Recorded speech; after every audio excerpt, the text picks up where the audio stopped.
శ్రీమాత్రే నమః. వీక్షకులందరికీ కూడాను ఆంగ్ల నూతన సంవత్సరం 2024కి శుభాకాంక్షలు. Welcome to 9 max TV.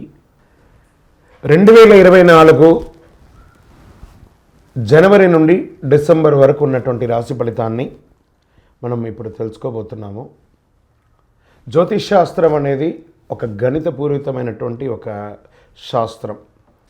ఏ గ్రహాలు ఎక్కడ ఉన్నాయి, ఏ స్థితిలో ఉన్నాయి, ఆ గ్రహాల యొక్క స్థితిగతిని బట్టి ఆ రాశి యొక్క మార్పులలో జరుగుతున్నటువంటి ఆ రాశుల యొక్క గ్రహాలన్నీ కూడా మార్పడం వల్ల ఆ రాశికి కలుగుతున్నటువంటి శుభాశుభ ఫలితాలన్నీ కూడా నిర్ణయించడం జరుగుతుంది. ఆంగ్ల నూతన సంవత్సర ప్రకారం జనవరి నుంచి మనము డిసెంబర్ వరకు చెప్పుకుంటాం. త్వరలో ఉగాది పంచాంగ శ్రవణం కూడా మనం తెలుసుకోబోతాం.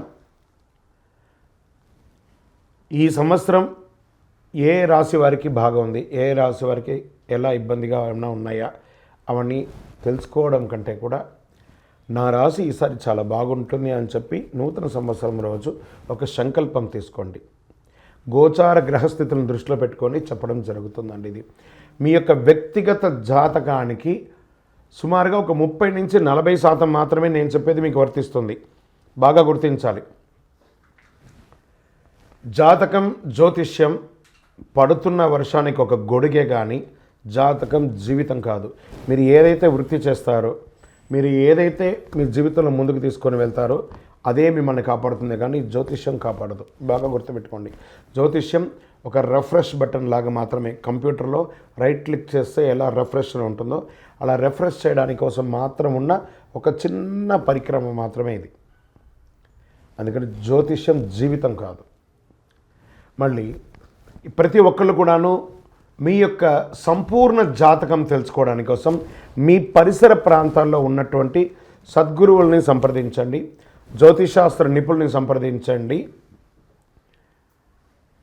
వారిని గౌరవిస్తూ వారి ద్వారా తెలుసుకోండి.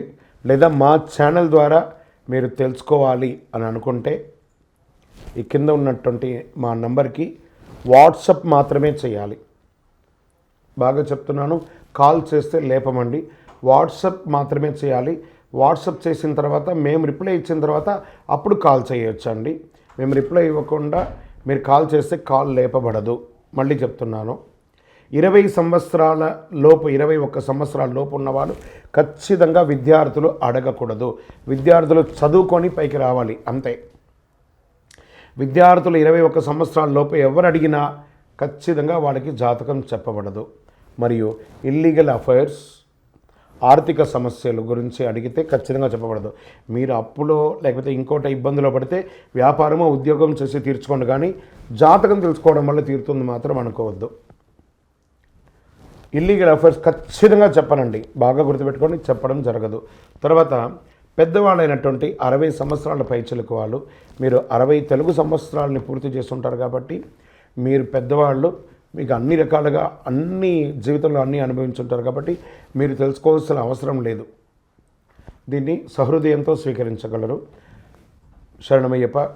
ఇంకొక విషయం ఏమంటే, గత నవంబర్, డిసెంబర్, ఈ జనవరి 15 వరకు ఈ అయ్యప్ప దీక్షలో ఉండడం వల్ల ఎవరైనా మమ్మల్ని సంప్రదించుంటే మీకు సమయానికి రిప్లై ఇవ్వకుండా పోయి ఉండొచ్చు. జనవరి 15 తర్వాత తప్పకుండా నేను మీకు అందరికీ అందుబాటులో ఉంటాను. అప్పటి వరకు వాట్సాప్లో మెసేజ్ పెట్టండి. అవకాశం ఉన్నప్పుడు నేను మీకు తప్పకుండా చూస్తాను.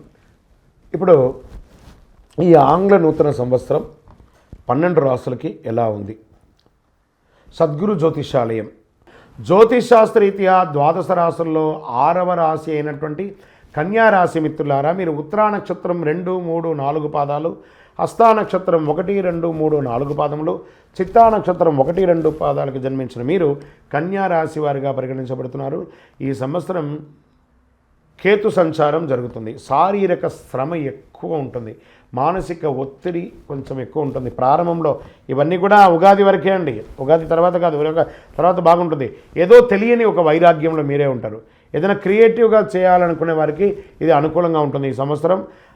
ఈ సంవత్సరం అంతా లగ్నంలో కేతు ఉన్నాడు కాబట్టి కాస్త ఆరోగ్యం పట్ల మీరు జనరల్ ఒక టెస్ట్ చేసుకుంటే మంచిది అని కూడా చెప్తుంది. సప్తమ రాహు కారణంగా సామాజిక మాధ్యమాల్లో ఎక్కువ అవకాశాలు రావడం ఉంటుంది. ఆ సమయంలో జాగ్రత్తగా ఉండండి. కామెంట్స్కి రెస్పాండ్ అవ్వకండి, ఎందుకంటే ఆ సామాజిక మాధ్యమంలో కామెంట్స్ ఎలాగో ఉంటూనే ఉంటాయి కాబట్టి దానికి రెస్పాన్స్ అవ్వకండి. శని 6వ స్థానంలో ఉన్నాడు. దీనివల్ల ప్రతి పనిని మొండిగా ధైర్యంగా ముందుకు తీసుకెళ్ళడానికి మీకు బలాన్ని ఇస్తాడు భగవంతుడు. భాగ్యంలో గురువు కొన్ని మంచి ఫలితాలను ఇస్తాడు. బ్యాంక్ వ్యవహారాలు, కోర్టు వ్యవహారాలు ఇవన్నీ జాగ్రత్త. కొత్త అగ్రిమెంట్లు, కొత్త పరిచయాలు కలిసి వస్తాయి. సమాజంలో గౌరవమైనటువంటి గుర్తుపెట్టుకుంటారు. శుభ కార్యక్రమాలను ప్రారంభించడానికి ఇది అనుకూలం. శని భగవానుడు 30 జూన్ తేదీ నుండి నవంబర్ 15 వరకు వక్రగతిలో కొనసాగుతున్నాడు. ఈ సమయంలో శని భగవానుడు 6వ స్థానం నుండి 5వ స్థానానికి వస్తున్నారు. దీనివల్ల సంతాన విషయంలో కాస్త జాగ్రత్తగా ఉండాలి. రాజకీయ నాయకులకి మిశ్రమంగా ఉంటుంది, శ్రమ ఎక్కువ ఉంటుంది. ధన విషయంలో, ఉద్యోగ విషయంలో, వ్యాపార విషయంలో, ఇతర ప్రాంతాలకు వెళ్ళాలనుకున్నప్పుడు ఇవన్నీ కూడా జాగ్రత్తగా ఉండాలి. వివాహం కాని వారికి ఈ సంవత్సరం మిశ్రమం. రాజకీయ నాయకులకి కాస్త గడ్డు, కాస్త అనుకూలం. నూతనంగా ఉద్యోగం ప్రయత్నం చేసేవారికి అద్భుతంగా ఉగాది తర్వాత మీకు చాలా కలిసి వస్తుందని కూడా చెప్పొచ్చు. మంచి వ్యవసాయదారులకి మంచి పంటలు పండే అవకాశాలు ఉన్నాయి. ఈ సంవత్సరం మంచి వర్షం కూడా పడుతుంది కాబట్టి చాలా అద్భుతంగా ఉంటుంది. ఇంకా ఓవరాల్ మీ యొక్క వ్యక్తిగత జాతకం తెలుసుకోవడానికి ఈ కింద నంబర్కి మీ యొక్క పేరు, date of birth, time of birth, place of birth WhatsApp చేయండి. ఇంకను సకల దోషాలు తొలగి ఆనందంగా ఉండడానికి నవమూలిక సిద్ధ ధూపంతో ధూపం వేయండి. విజయవస్తు. జ్యోతిష్యాలయం వారి యొక్క జనవరి నుండి ఉగాది వరకు చంద్రాష్టమం డేస్, ఈ డేస్లో ఎలా జాగ్రత్త ఉండాలి, ప్రతి 12 రాసులకి చంద్రాష్టమాన్ని మనం చెప్తున్నాం. చంద్రాష్టమం అంటే ఆ సమయంలో కొన్ని చెయ్యకూడని పనులు ఉన్నాయి, అవన్నీ చెయ్యకూడదు, జాగ్రత్త పడాల్సినటువంటి సమయం. కన్యారాశి వారికి జనవరి నుండి ఏప్రిల్ వరకు చంద్రాష్టమం. ఈ రోజులో చేయకూడని రోజులు, జాగ్రత్త పడాల్సినటువంటి రోజులని చెప్తున్నాను. జనవరి 18/1/2024 3:33 ఉదయం నుండి 20/1/2024 8:52 ఉదయం వరకు చంద్రాష్టమం. ఫిబ్రవరి 14/2/2024 10:43 ఉదయం నుండి 16/2/2024 2:43 వరకు చంద్రాష్టమం. మార్చ్ 12వ తారీఖున 3వ నెల 2024 8:29 నుండి 14/3/2024 10:39 వరకు చంద్రాష్టమం. ఏప్రిల్ 9/4/2024 7:32 ఉదయం నుండి 11/4/2024 8:40 వరకు చంద్రాష్టమం. జాగ్రత్త. ఈ సమయంలో ఎవరితోనూ మాట్లాడకండి, సైలెంట్గా ఉండడానికి ప్రయత్నం చేయండి, ఏ సంతకాలు పెట్టకండి, వాహనం నడిపేటప్పుడు జాగ్రత్త. అన్ని రకాలుగా దైవ ప్రార్థన చేసుకుంటూ సైలెంట్గా ఉండడానికి ప్రయత్నం చేయండి. విజయవస్తు.